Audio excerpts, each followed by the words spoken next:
Hey friends, Amy Simmons here. I wanted to come to you on a live video today, basically because live video scares me, so the best way to do it is just tackle it. But what I wanted to talk to you about is the power of knowing your strengths. And I know some of you know that I'm working on a book called The Formula, and it's really to clarify your mission in midlife. But one of the things I really wanted to talk to you about is really knowing your strengths. And one of the ways I learned my strength was doing Strength Finders 2.0. Now, some of you may have heard of Strength Finders 2.0, and some of you may have not.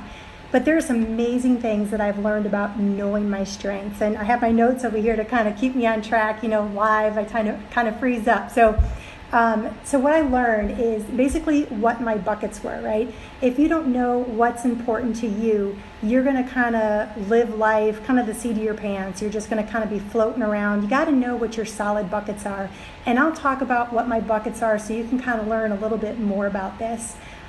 Second thing I learned that was really important, I think a lot of people struggle with this, is to know their identity, right? So knowing your identity is so important, and we all know that, but a lot of times we attach our identity to maybe your business status, your job. A lot of people know that, I was an officer in the Air Force. I had my identity wrapped up to that. A long time I was a nurse. There's a lot of things, like a mom, a wife. There's a lot of things that we wrap up our identity in, but it's really important to know, your purpose on earth, your identity, why you're here, right? That's super important. And when I did the Strength Finders 2.0, that really helped me look at who I am, right? So that's the second thing I learned when I did that, was identity. One of the best things that I learned is I sat down there and I read through my Strength Finders 2.0, and I learned that, I really like myself. Like if I was looking at somebody deciding who a friend was based on words on a paper, I would definitely choose me. And that's super important to know who you are and to really love yourself, right? Because if you can't love yourself, how can you expect anybody to love you or even like you if you don't like yourself? And that's two different things in my book. You can love and like something differently, right? And then so lastly, my husband did the Strength Finders 2.0, and y'all know, or a lot of people know, that we've been married for 15 years. And you know what? The thing when he was telling me, what his strengths were, I just realized that I'm married to a champion, right? And that is amazing for wives out there, spouses out there, to know and appreciate who you're married to, especially after, a while, right? You would think that, after a while you don't get butterflies in your stomach or anything, but I do, right? So I want to explain a little bit more about the Strength Finders 2.0 and where to find it. If you just Google Strength Finders 2.0, the assessment is basically a series of questions, and you can't cheat these questions. There's some things out there that you can do, like the personality profiles, and you can kind of gauge their answers, and you can cheat your way through it. But this is something that if you are authentically answering your questions, you are going to get authentic answers, right? So just answer that appropriately. And actually, there are 34 strengths that it lies out. And I'm just going to give you my top 5 to just kind of give you an example, okay? So my top 5, number 1 is adaptability. And I'll go into just a little bit more detail on these. Number 2 is ideation. Number 3 is learner. Number 4 is belief. And number 5 is responsibility, right? So let's go over these quickly. So adaptability, right? Those of you that know me know I am extremely adaptable, right? I go with the flow. I actually crave change. That's kind of like my downfall.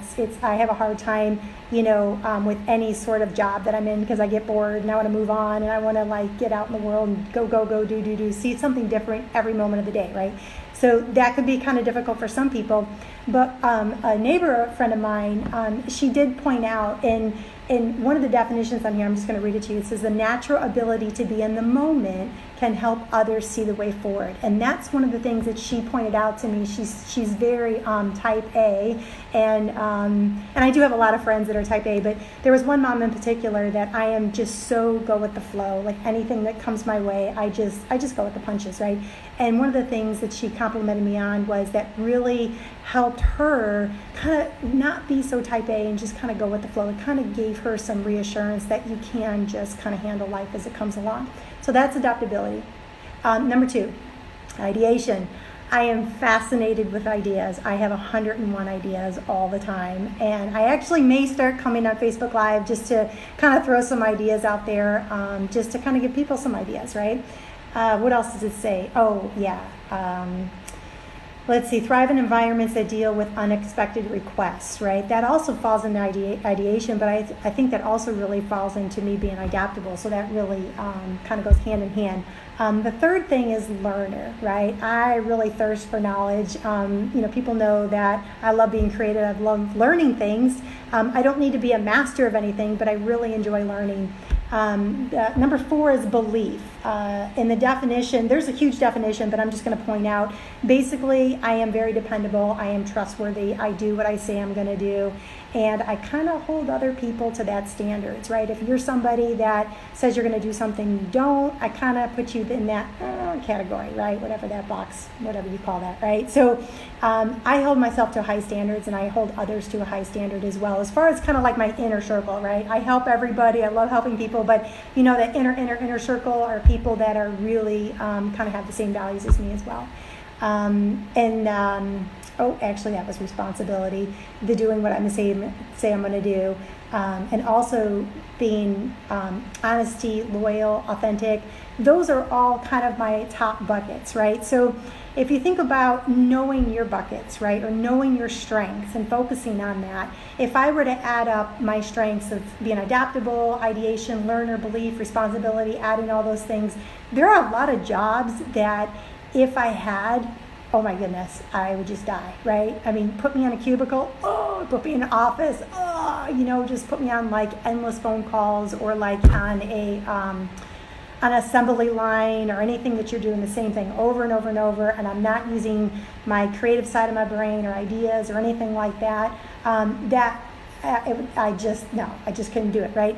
So I just want to encourage you to find out what your strengths are going on, Clifton Strength Finders 2.0. And so, more recently, actually yesterday, my husband went on there and he did his strengths. And he was sharing those with me. And y'all know I love my husband, but that was the thing that really pointed out when I found out what his strengths were. The first thing, honest to God, that popped in my head is I am married to a champion, right? I am super excited that God put him in my life, and we've been together just happily for so long, right? So, and I'm not saying that to brag, hear my heart. I'm definitely saying that to know what your strengths are. If you can convince your spouse to do this, to really just have him or her do that, and so you guys can really understand. Because what was interesting is I found out both me and him share ideation, right? And that explains that me and him are just like ideas. They just don't stop between the two of us, right? But I also learned that learner is something